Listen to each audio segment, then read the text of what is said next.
Week 14 of the fantasy basketball season. Here's a few guards I looked at off the wire this week. The first guard, Malik Beasley of the Detroit Pistons. It's been a solid year for Malik Beasley, and he's second in the league in three-pointers made this season. So this Piston team last year was a bad year. This season already more wins than last season, and Beasley's definitely been a big part of it, and obviously can help fantasy owners. Right now available in 65% of leagues on the year, 16.2 points a game, 2.9 rebounds, 1.8 assists, 3.7 threes, and 42% from the field. So scoring and three-point shooting is pretty much the only categories Malik Beasley is going to give fantasy owners. But obviously an elite three-point shooter and scoring the basketball well and playing a good amount of minutes, 25, 30 minutes a game for this Piston team. January 20th at the Rockets, 17 points, an assist, 2 steals, 3 threes, 41% from the field. January 22nd at the Hawks, 19 points, 2 boards and assists, 5 threes, 50% from the field. And January 25th at the Magic, 18 points, 5 boards, 2 assists, a steal, 4 threes, 46% from the field. So like I said, I know Beasley's only a 2-category type of player,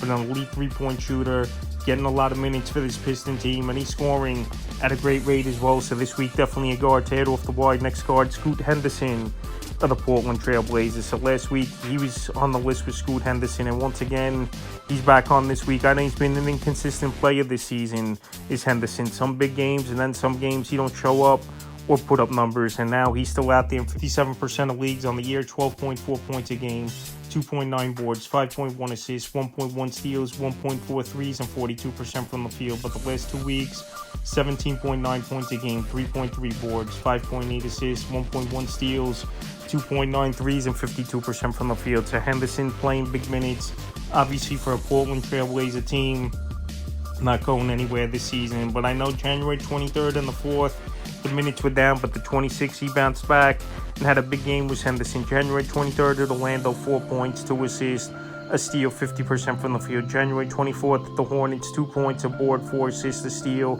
33% from the field. And January 26th with the bounce-back game versus the Thunder, 25 points, 5 boards, an assist, a steal, a block, 5 threes, 41% from the field. So Henderson, he's going out there.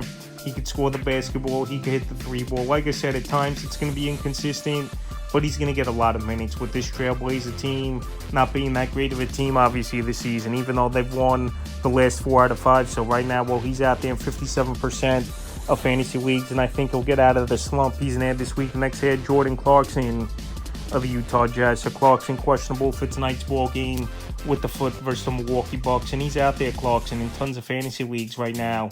It's 73%, so I believe he could definitely be traded at the NBA trade deadline the next week. Here is Jordan Clarkson, and he's coming back perfect time for a Jazz team that's going nowhere and trying to build his value up. So he's been out now for the last 3 weeks as Clarkson on the season, 16 points a game, 3.4 rebounds, 3.8 assists, 1.9 threes, and 41% from the field. So we know he's one of the better 6-man scorers in the league is Jordan Clarkson, and that's what he's going to bring for this Jazz team. And if he gets traded to a contender, a perfect piece off the bench. So like I said, we haven't seen Clarkson since the new year. January 4th was his last game, and he left with injury with the foot, and now returning for this Jazz team. So he's still going to play his 25, 30 minutes a game. You know you're going to get scoring in the basketball, 3-point shooting, and he's been a decent rebounder at times at the guard position. So right now, well, he's returning, and if you need instant scoring, that's Jordan Clarkson's specialty.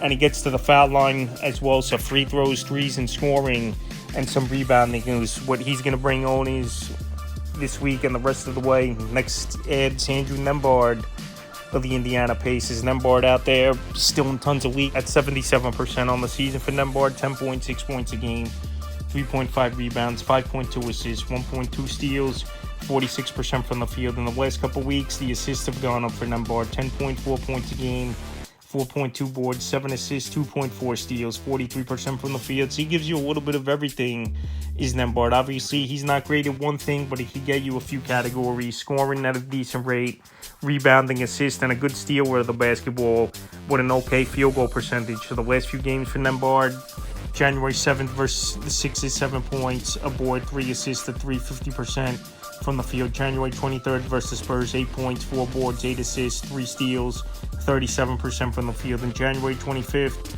at the Spurs, after they got blown out a game and then went into San Antonio and blew them out, 15 points, 8 boards, 9 assists, 3 steals, 2 threes, 66% from the field. So Nembhard last season in the playoffs, especially in that second round versus the New York Knicks, he really took off, made some big plays and hit big shots. And right now he's getting healthy again, is Nembhard, where we know he missed some time early in the season in late November. So while he's out there in tons of fantasy leagues and could help in a few categories, he's definitely a guard I would add this week. The next guard, Duncan Robinson of the Miami Heat. So Duncan Robinson, much like a Malik Beasley, 3-point shooting and scoring the basketball, which he's going to bring owners on the year. 11.1 points a game, 2.5 rebounds, 2.7 assists, 2.5 threes, and 42% from the field. In the last couple weeks, 12.6 points a game, 3.3 rebounds, 2.9 assists, 2.9 threes, and 45% from the field for Duncan Robinson. So like I said, he's a one-trick pony for the most part, 3-point shooting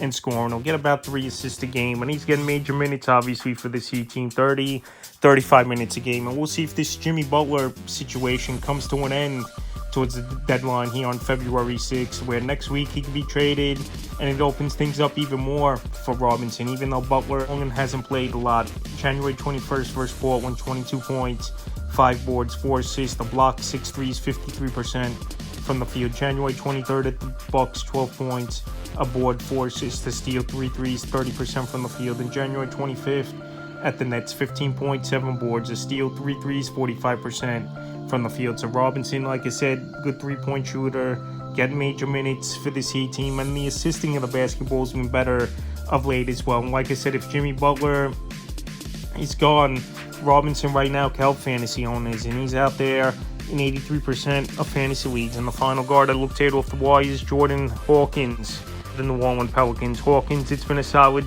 year for him in terms of when he gets opportunities to play.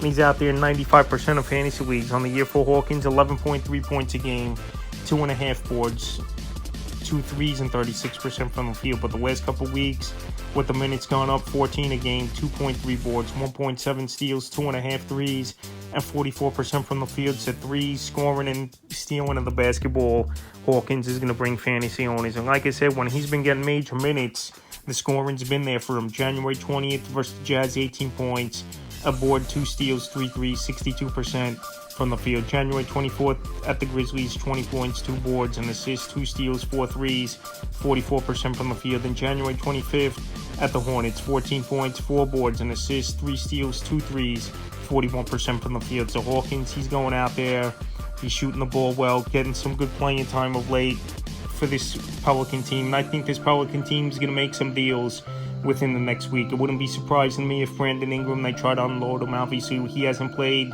much at all this season. Zion Williamson, the same thing. They're trying to get out of his contract. We know he don't want to be there. And even at DeJounte Murray or possibly a McCollum. So I think one of those names could be dealt at the NBA trade deadline next week. And Hawkins, more time could open up for him. So that's a few guards I look to add for Week 14 of the fantasy basketball season.